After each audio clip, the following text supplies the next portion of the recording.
All right. Good afternoon, everyone. Welcome to the Sanger Center's Leadership Dialogue.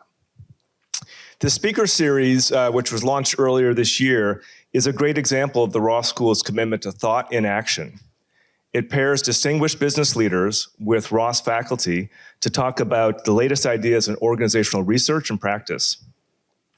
I'm Tom Buckmuller. I'm the Senior Associate Dean here at Ross, and it's my pleasure to introduce the moderator and our speaker and our guest. The moderator is Yesim Orhun, who is an associate professor in our marketing area and also a Michael R. and Mary K. Hallman faculty fellow.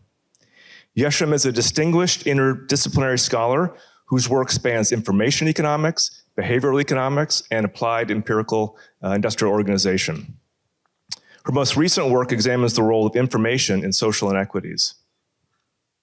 Joining Yesim will be Robin Washington, who is a very accomplished leader and a Michigan Ross alum. Robin served as Executive Vice President and Chief Financial Officer of Gilead Sciences for 11 years until 2020. And when she was there, she was recognized for her leadership numerous times, including being named the #1 CFO in biotechnology by Institutional Investor magazine. Currently, Robin is a member of the board of directors of Alphabet, Honeywell, and Salesforce, as well as our own Ross School Advisory Board. Welcome back, Robin. Thank you.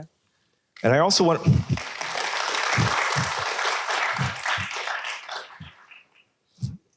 to mention that we have another distinguished alum in the audience today, Sandy Robertson, for whom this beautiful auditorium is named. Sandy is a friend of Robin's, and it's very great to have you here.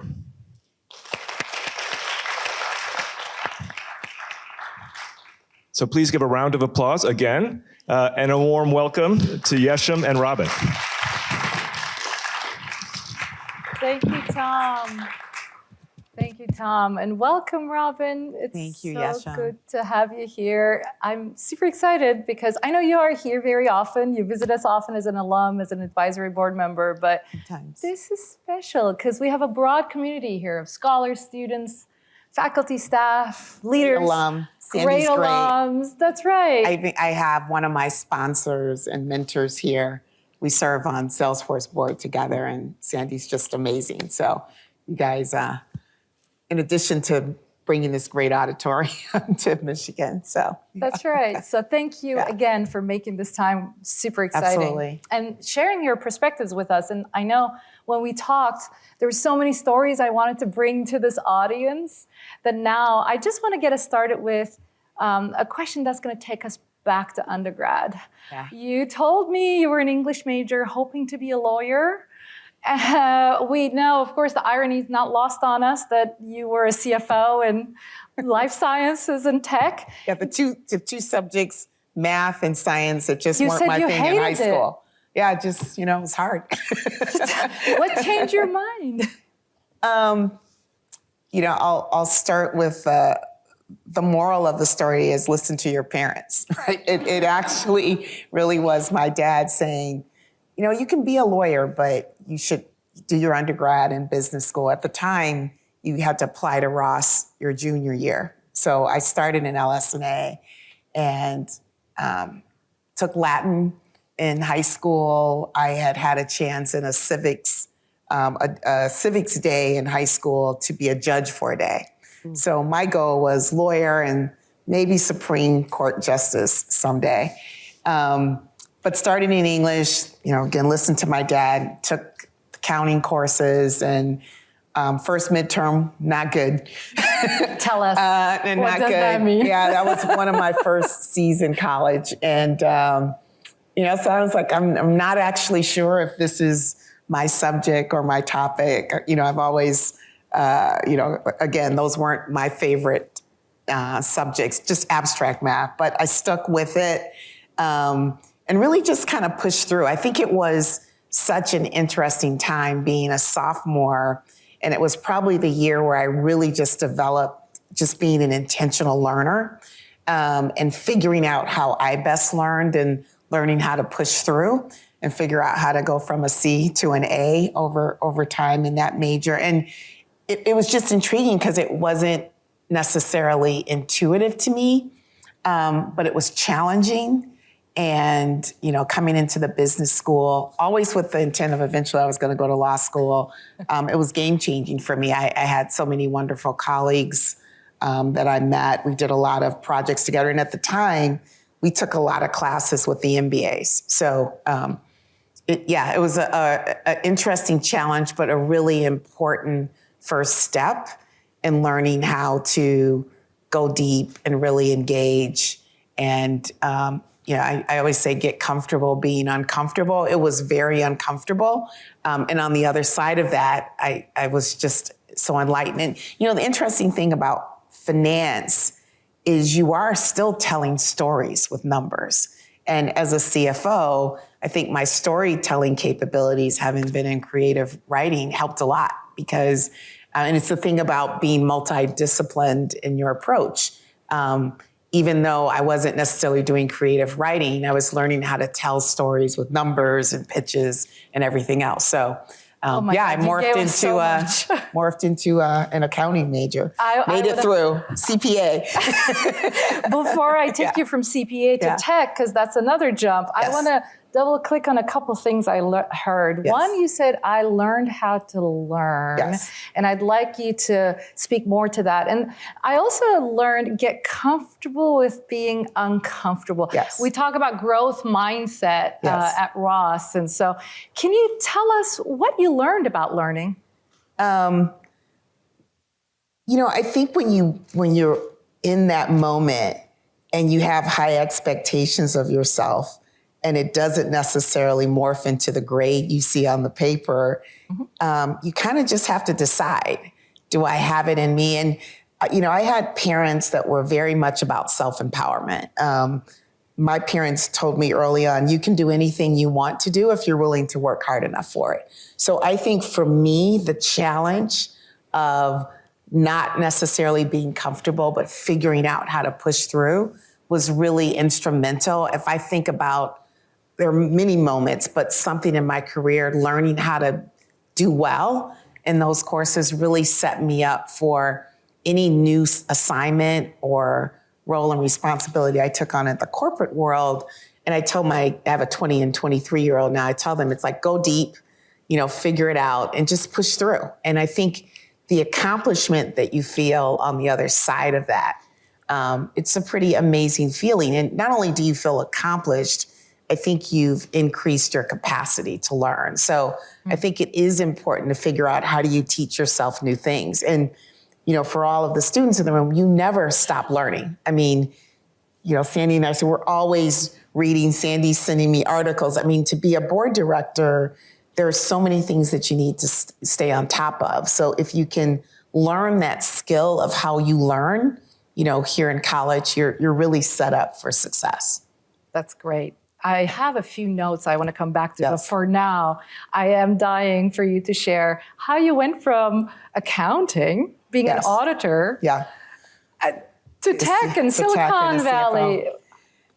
I probably spent the first 10 years of my career, Yesim, of just, these things I don't like. I worked in the Federal Reserve for a couple of years. I even started a master's in taxation, figured out that wasn't my thing. And, but, I just kind of navigated, this isn't it. And I remember taking a job for a computer hardware company. I grew up in south of Detroit, Michigan, in a small town. And so after graduating, I went back to the area. And the company was headquartered in Cupertino, which is where Apple's headquarters is now. So I used to go out every quarter. But it was a great role because unlike accounting, when you're looking at the numbers, I got to immerse myself in the business. So I was the controller for the customer engineering group. I rode around with the engineers. I learned about fault-tolerant computing. I came up with models and ways to think about our business to improve our efficiency. And, these are all older men and there was me, right? But they embraced me. I think we ended up being one of the top performing units because of some adjustments in our costs that I made. And ultimately I was offered the opportunity to move to the Bay Area. I got a assignment, a car, I think a car for a year and an apartment for a year. It was November in Michigan. Gonna move me to sunny Northern California, and I'm there, right? So, and I never looked back. I met my husband there, who's from the East Coast. I continued to kind of excel in the organization, and I remember, like a lot of companies, we hit up on hard times. We were competing against Dell, and just the whole move from large mainframe computers just to client server computers, and the company kind of hit the skids, and it's like, okay, now this is it. I'm going to law school. So I raised my hand. So wait, you hadn't given up on being a lawyer yet? Oh, no, not at all. Not at all. I was going to be a corporate lawyer. And, I asked my boss, if you're going to do layoffs, I'll take a package. I'll send myself to school. He goes, no. You add a lot of value. And so they put me in an MBA program. They sponsored it. And it gave me a lot of exposure to the senior executives at the organization, because we had to do kind of a capstone project and solve a business problem.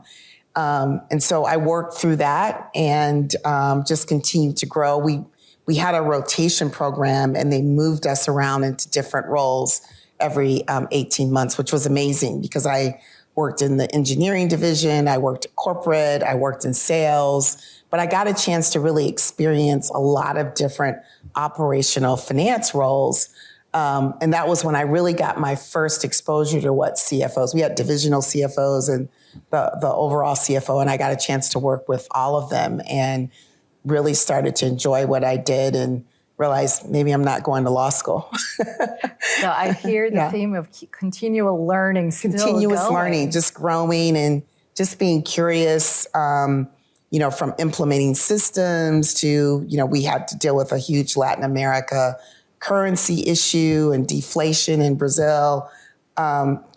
We had even issues in terms of there were some improprieties with us shipping products. So I ended up getting a role where I had to provide oversight at quarter end of which servers got shipped out and, the whole revenue recognition issue. So you name it, soup to nuts. It was 9 years there. I got exposed to a lot of different areas.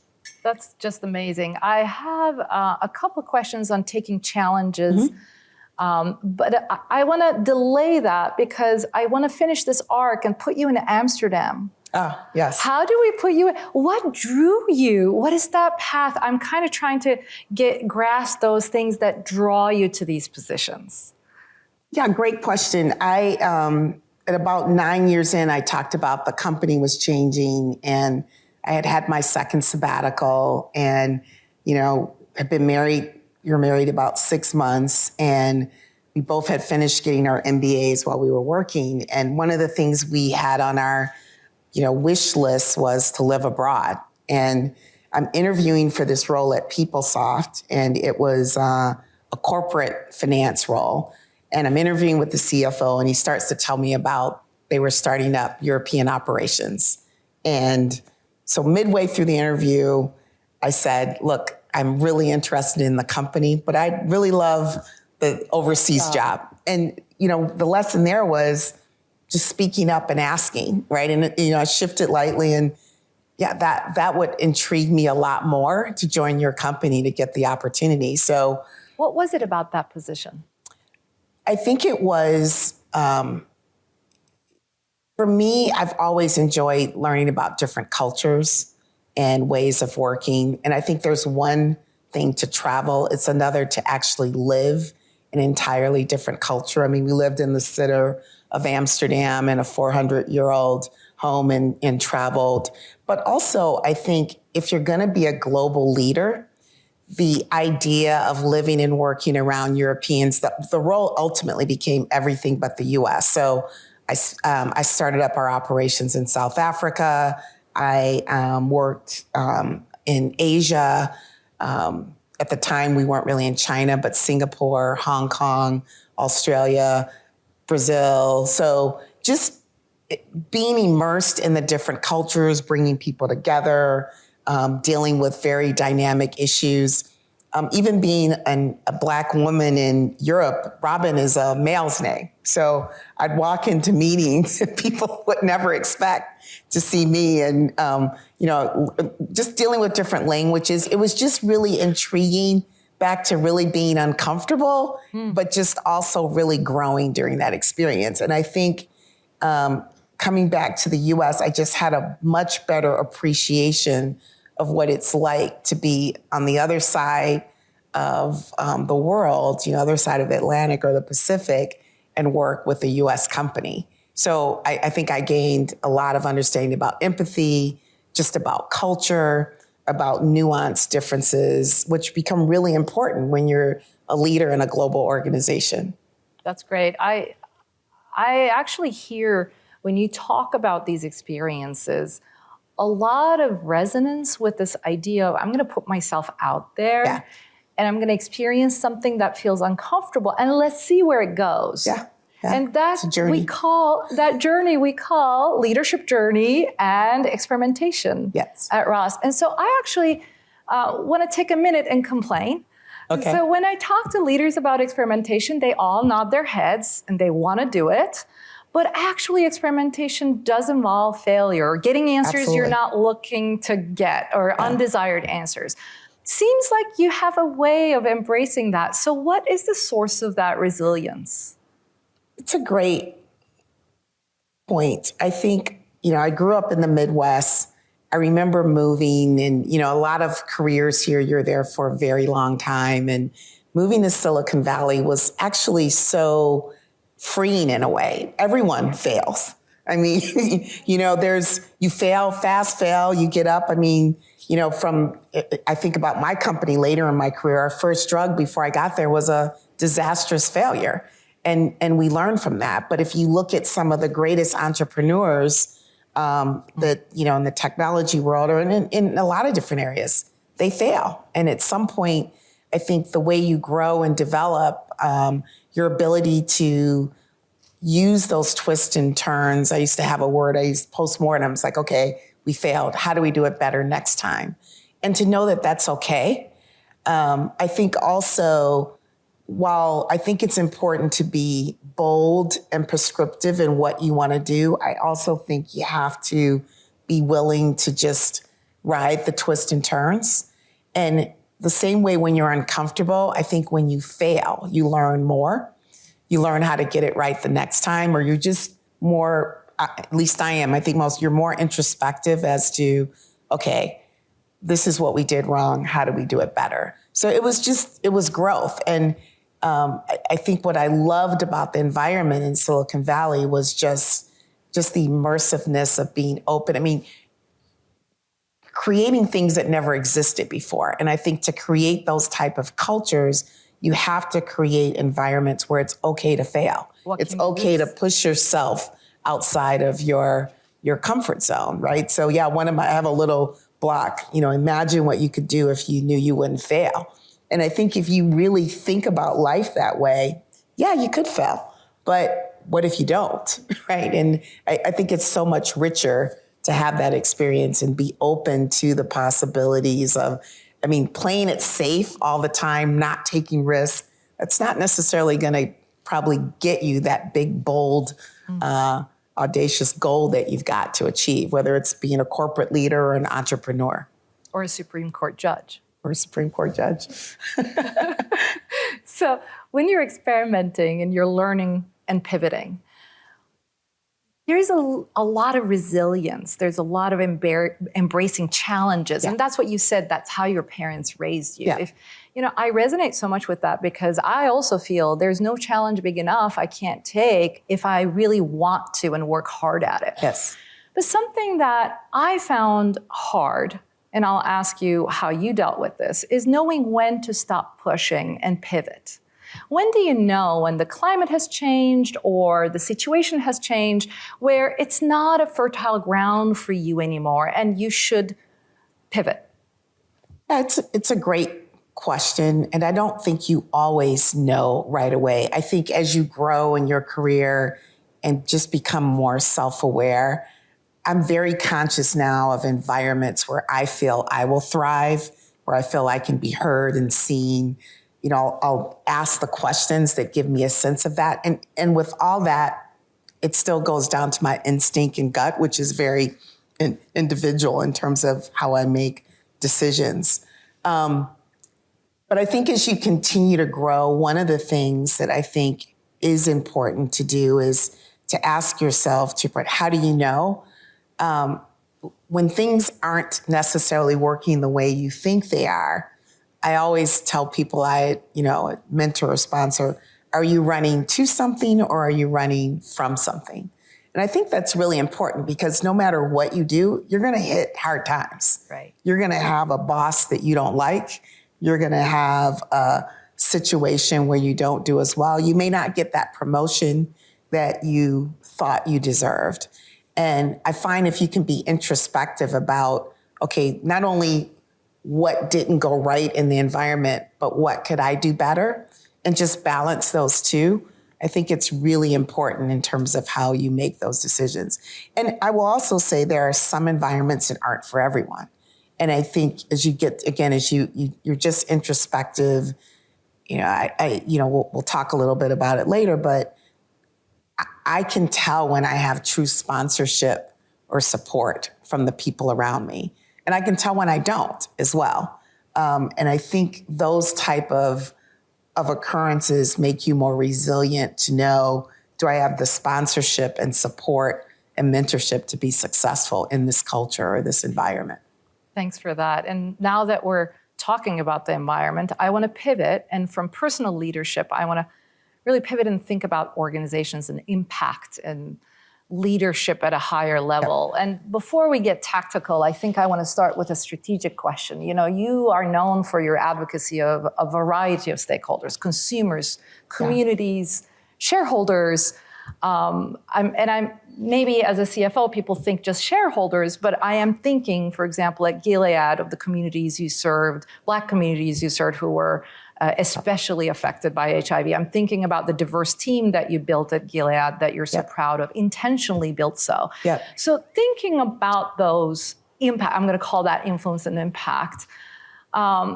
First, a high-level question. How does that culture environment you build, how does that affect the company's performance in the market? Product-wise, position-wise, people-wise? Yeah, it's a really important question. And for me, it's about mission and values. By the time I chose to go to Gilead, by the time I chose to join some of the boards I did, it was, am I aligned with the mission and values of the company? And as a leader, I think that's important, whether you're the CEO, or in my case, the CFO, is one of your goals is to galvanize and get people aligned. And I think when you have a strong mission or a set of goals and visions that are communicated and articulated, you're able to be agile and move. And as you scale, that becomes more and more difficult. But if your culture and vision is aligned, it's important. Also, if you think about success in the marketplace, being a financial person, I'll put this in financial terms, the biggest and most important asset that a company has is its people. They're intangible. They don't sit on the balance sheet, but to create a creative environment, to be innovative, you've got to attract and retain the best people. So culture, mission, and values is so important because if you start with mediocrity, you're going to beget mediocrity. And I think as we continue to evolve society, as we continue to see the evolution of being global, look at digitization, look at products. One of the companies I sit on the board, we think about creating inclusive cultures. We think about what are the type of people that we need to continue to be innovative. And you have to attract and create environments that are open to a lot of people. So, a lot of times we get caught into ESG or D&I. It's broader than that. I think if you're creating inclusive cultures, you're going to create better products for different marketplaces. You're going to have diversity of thought in terms of the rooms when you're ideating. You asked about teams. I remember when I started at Gilead as a female CFO, my team was entirely homogenous. It was all, white men. And versus the team I ultimately got to was a very diverse team. And it wasn't just that we checked the box. I think we really improved our ability to think out loud, to be innovative, to scale. And one of the things that you want to do as a leader is not mandate. You want it to become organic. And for me, like, use data, right? So it's a proven fact, if you think about diversity, inclusive cultures, they typically do better, right? And one of the things that we did was, for instance, there were no women on our management team. There were no persons of color. And, we looked at the data. They existed in the organization, but they existed here and not here. And we wanted to change that. But it wasn't my job to change it. What I had to do is to get my leaders to engage in changing it. And so we were very intentional in looking at the data and thinking about, how do we make these changes over time? How do we create the culture and the environment that attracts the best and brightest? And I think if you were to ask any of them today, they still reach out. They'll tell me about the initiatives they've undertaken. We'll talk about the culture and their ability to influence and the way we just all really took it on. It galvanized us to really create a diverse organization, which was really important. And, if you think about one of the reasons that interests me about Gilead switching to the organization was the fact that this disease, which started as a gay white male disease, was really ravaging poor communities, Black communities. As a matter of fact, women, when I joined in 2008, Black women were more likely to get HIV than anyone else, and particularly in the South. And that bothered me. And while I'm not a scientist, I wanted to be part of helping to solve that problem. And so I think one thing about leadership and back to cultures, you should really think about, where's your passion? How can you add value? How can you give back? Our ability to successfully meet the goals of our shareholders, we more than exceeded that in terms of our growth. But we also impacted communities in a very positive way. We gave access to medications for people around the world that couldn't afford it for free or pretty much at zero margin. We had to create workforces that could go in and provide support and educate different communities. We couldn't do that if we had only a homogenous group.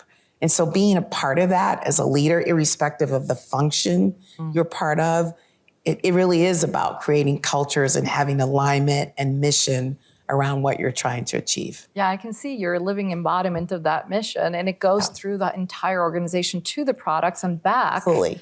There is a great synergy between There's that. absolutely, we brought in patients to talk about the patient experience. I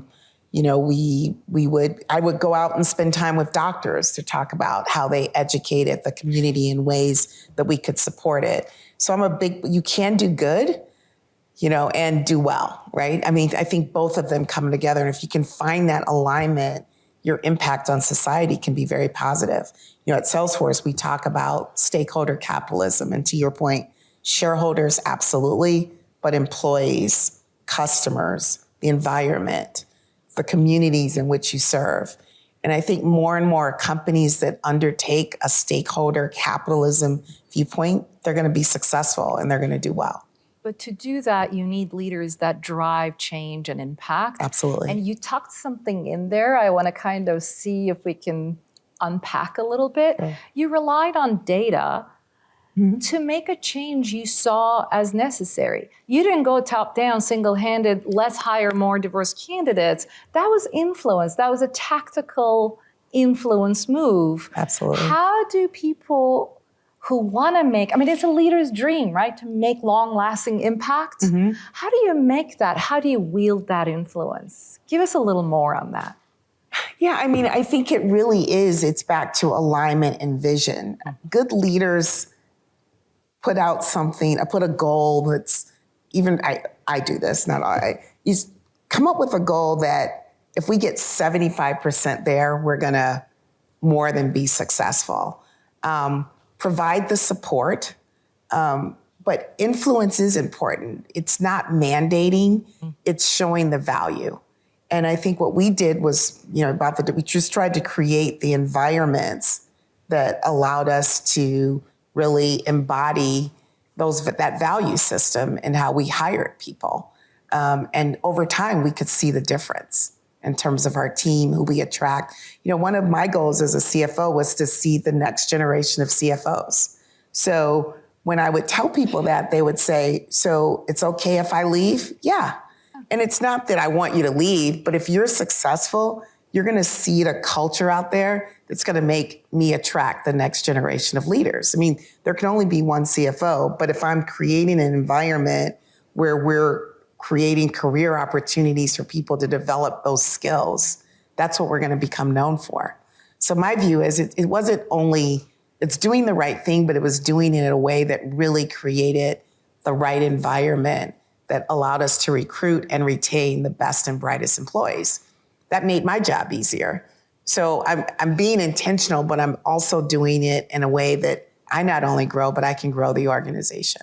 Yeah, the best asset is people, to quote you back. It's and we've been talking about what you can do at the top, but you also, in your stories, kind of highlighted the responsibility of every individual in creating that environment. So how can people early on in their careers lead change in the environment? It's a good question. I mean, I'm a big believer in 360-degree learning. And it is so easy to say it's their responsibility to drive change. Upside, it's everybody's responsibility to drive change. I mean, the leadership just in this room, we got a chance to talk to a few of the students beforehand. Even if you're on campus, I think learning institutions have a responsibility to focus on creating opportunities for learning similar to what happens outside of this campus. Well, the world outside of this campus is very diverse. It's very different. How do you create that environment? What can you do? Work with different people, engage with different people. It's in this ecosystem, you have the ability to engage with people from around the world. Take advantage of that. Ask questions. I remember in my MBA program, they were very intentional in grouping us with people with different gender, different races, different backgrounds.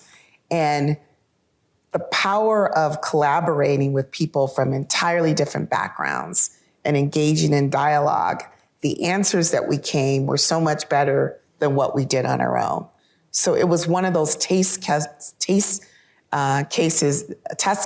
of how, you can really advance not only diversity, but just inclusiveness and give everybody the opportunity to participate. And I just think those are environments where people thrive. And once again, it's all about the people. Yeah, our dean has a saying, make this a place where everybody can do their best work. Yep. And so we are all in it to build that community where everybody can bring their best and do their best work. Yeah. It doesn't mean that it's not competitive. It doesn't mean that it's perfect. I mean, dialogue and disagreements happen, right? But if you create environments where people learn how to work through those, where you can do away with polarization, we can have conversations, we can agree to disagree. I think those are the things that prepare you for leadership roles. Yeah, I want to actually go back to one of the questions that one of the students asked earlier. You got a question about, have you been ever in a situation where you had to make a decision that didn't necessarily align very well with your core values? And what did you do? So thank you for that, Joy. Yes, I think it was, I think we talked about ethics and values.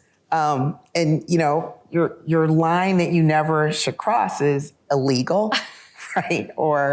But the thing about values, and we talked about this in the smaller group, everyone's are different. And what you want to do is create a culture where you can talk about it. I can think about many instances. We even talked about, whether it's technology or life sciences, they're both areas where there's a lot of focus around core ethics. And we would always ask ourselves the question, what's best for the patient? So it's kind of having that North Star or that set of values. Some of our values are equality, doing the right thing, customer first. So if you ask yourself, what are our core values? What's important? That should guide your decisions. And if you feel you're crossing that line, then that's probably not the place for you. And your ability to influence based on where you are in the hierarchy, it may be there, it may not be. But I think what you do, you gain from that experience the type of environment that you want to create going forward. Yeah, and everything we talked about, personal responsibility in creating that environment applies. Exactly. Something you said really stuck with me there, which is when you're starting out in your careers, sometimes you don't know. You may think it's really rubbing against your values, but you don't know every why just yet. Can you speak to that? Yeah, I think we talked about you may not fully understand why the decision is being made. It may not be illegal, but it may just not sit well with you. And there's a lot of learnings in that. And, you know, I remember making decisions, having debates, and in good organizations, we debate, we agree, and then we move forward. We can agree to disagree, but we have to move forward. But it doesn't mean that, particularly if you're earlier in your career, that you can't reach out and ask a little bit more, why did we do it that way? Or you can observe and learn. So I think it is really being agile and open to different ways of thinking. And I know being very young and idealistic, you think this is the answer. But I think being mature enough to listen, understand, ask those questions can sway you to think about it in a broader context. I don't know how you do it, but you really thread that learning to learn and growth mindset throughout. Yeah. It's staying open, communicating, every leadership value that we tried to talk to Rossers about. Mm-hmm. So thank you. And I know we have to make some time for Q&A. So before we switch to that, and this is your cue to think about the questions you may want to ask, I would love to hear 2 or 3 actionable advice you want to leave the audience with going forward. So, one of the things we talked about in the earlier session was whether you're a marketing major or not, you are your brand. And you've started out great. I mean, you've got the brand of Michigan, and you're going to be the future leaders. And I would say all of you, I'm confident, are going to have a seat at the table one day. And with that, that's a privilege. What are you going to do with it? How are you going to make the world better? Support the next generation of leaders. How are you going to give back? And I think if you have that mindset of helping to create inclusive cultures, helping to grow, develop, and innovate, but just being responsible in how you do it, having empathy for others that may not have had some of the privileges that you have. And I think if you can become a leader and be open in that context, I think the sky's the limit. There's so much that you can accomplish and do for yourself, but also for the world and society in general. And when you step back, I just turned 60 this year, so I'm on the other side of my career. I'm most content with and proud of some of the products that we've been able to deliver in the companies I work with in life sciences as well in technology, the people that I've been able to see grow and develop to the next level. They're very basic things, the ability to give back. I've got a scholarship here at Ross in the name of my father who passed away about 10 years ago. And it just gives me such great joy to know that there's a student every year that's able to benefit from what I benefited from by being able to attend this great university.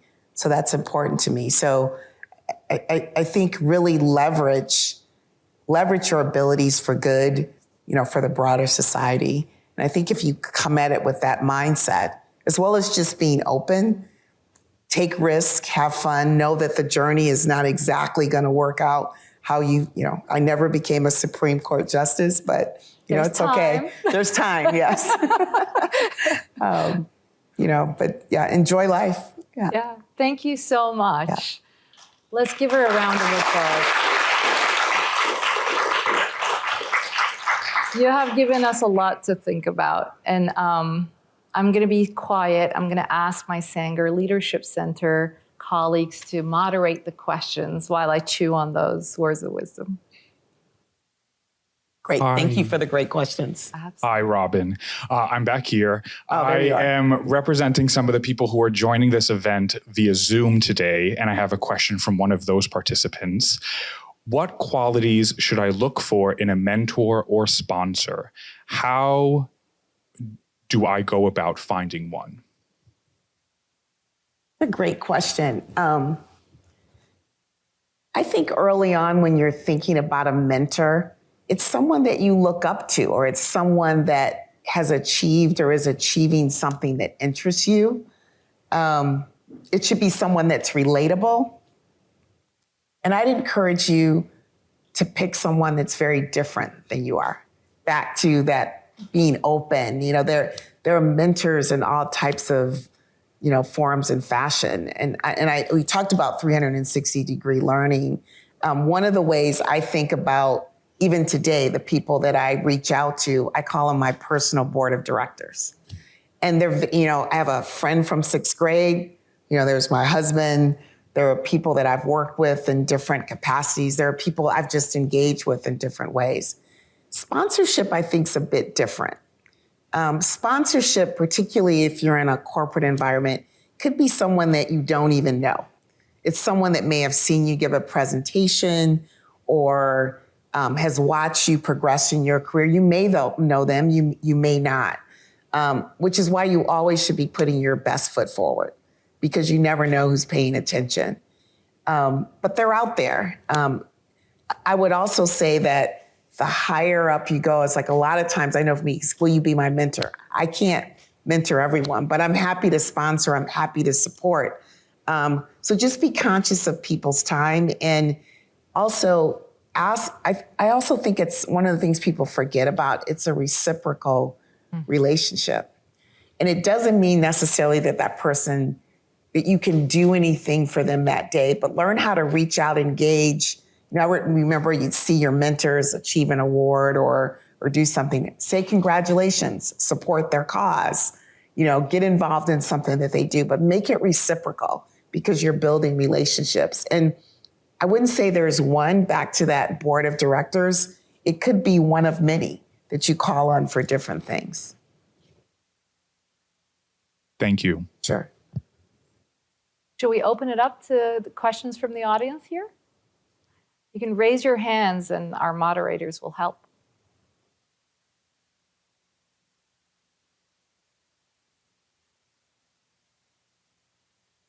Hello. Yesim, Robin, first of all, thank you very much for doing this. Yeah. Can you hear me? Now I can. Better. Yeah. So you talked about being a global leader. I'm curious to know all the cultures you've visited, places you've been, positions you've been in. How have they contributed to your thought leadership? What are some specific things that you took away from staying in Amsterdam, being in a global position? So my husband and I, and candidly my family, we're big believers in being global travelers. You know, we visited every continent, you know, as a family, except for Antarctica, but it's still on the list.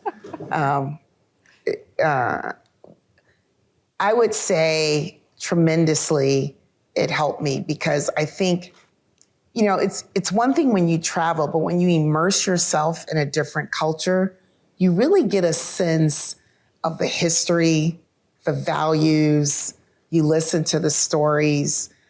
Even when I travel, I try to go sit in a different neighborhood or just take it in, you know, observe and absorb. And I think the conversations that I was able to engage in, you know, even living in Europe, and you learn, you know, the peculiarities of the Dutch versus the French and the German. And there's deep rooted history that drives how people think about themselves, their values, and everything. And I think one of the things is you become a global leader by doing that.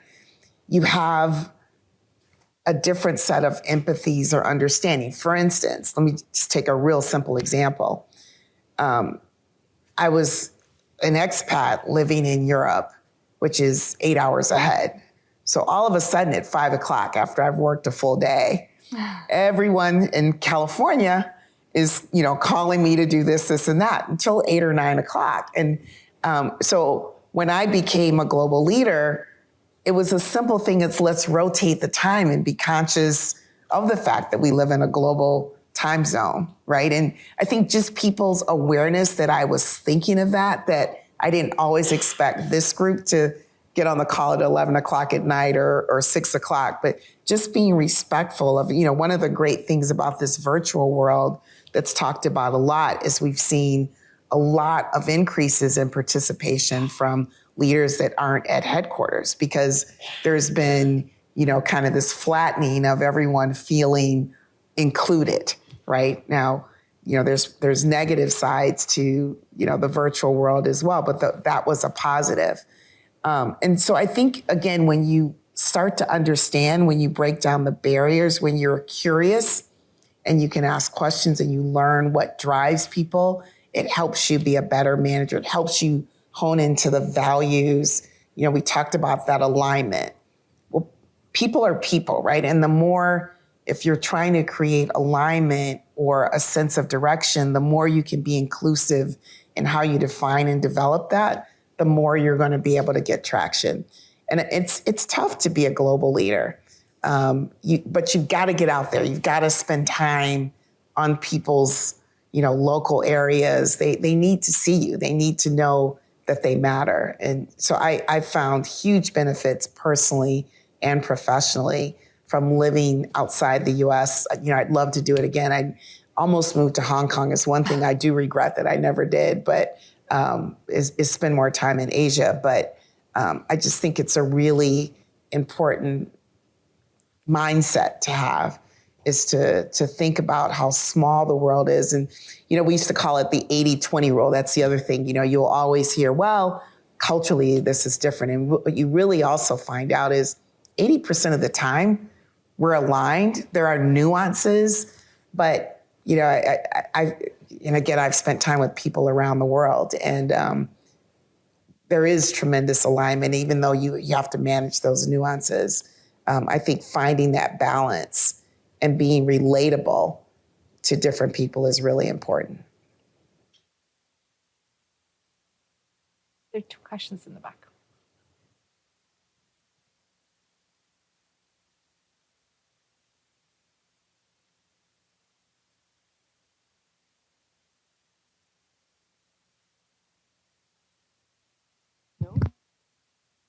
Hello?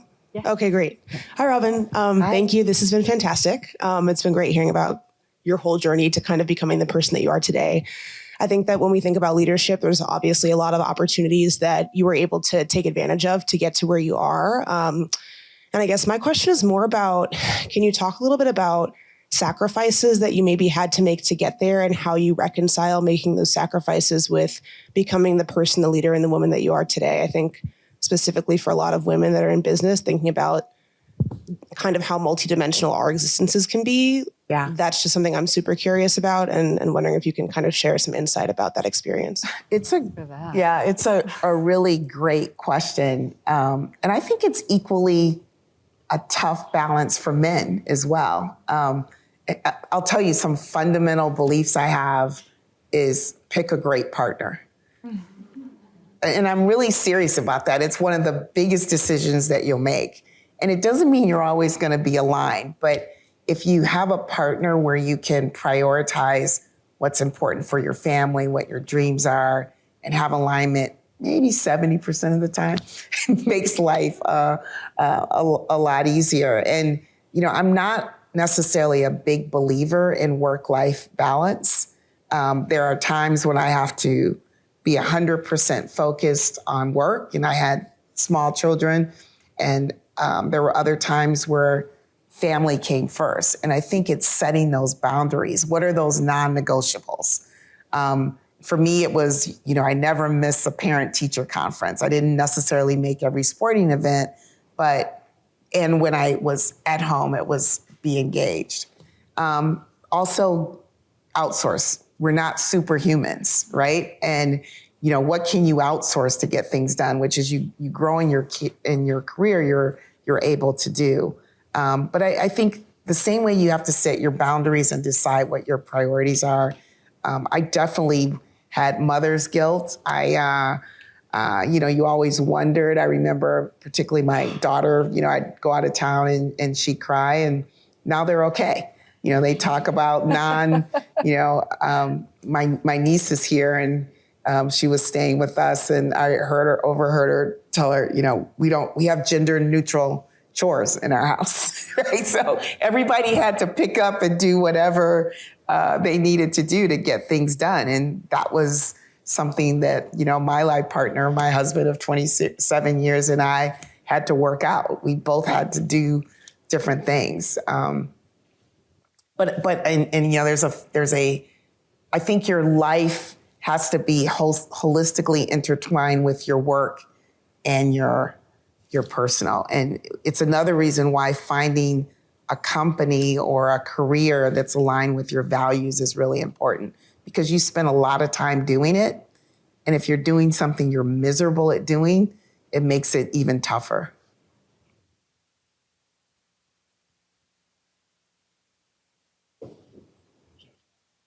Yeah.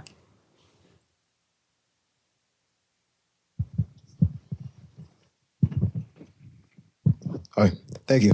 My name is Richie. And through your work with General Catalyst, a big part of kind of what y'all's North Star is responsible innovation over longer time horizons with private companies. How does that translate in terms of the way that you advise your public companies that are under heavier scrutiny in the public eye in terms of needing to show growth like on a quarter-to-quarter basis? Yeah, it's a great question. So General Catalyst is a venture capital fund that I advise with. And you're right, one of our themes is responsible innovation. And the point is as entrepreneurs create the next technological advancement or the medical device, how do you think not only about what it can do for good, but how do you manage it doing minimal harm? And it's, if you think about, so having been at Gilead, it's a regulated industry, right? So the idea of you have an oversight committee that helps prevent harm, right? Which is why you go through clinical trials, et cetera, right? Or you have reviews. And I think what you're getting at, if you think about technology and privacy, false information, these are not necessarily things that these entrepreneurs who created these platforms anticipated when they developed them. But what's the right balance or oversight or regulation that ensures that you can minimize that to get back to doing no harm? And it's a hotly debated topic. It's a board topic.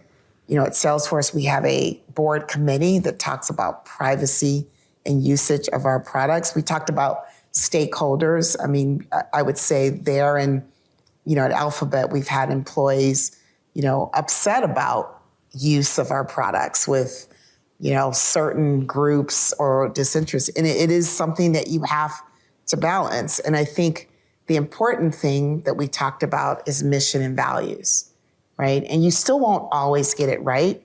But if you go back to what is our purpose and what is our intent, and there are some companies that are criticized for not doing that.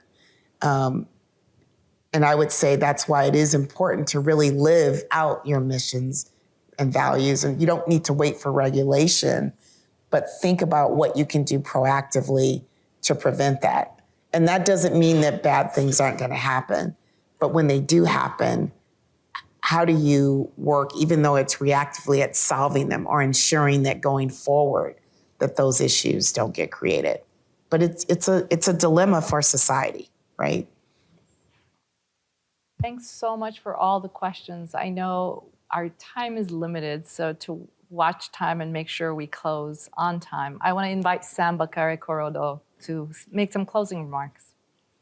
Sorry you didn't get to ask your question, Sam. He can ask it afterwards. Yeah. Yesim and Robin, thank you so much for a great discussion. I think we all learned a lot.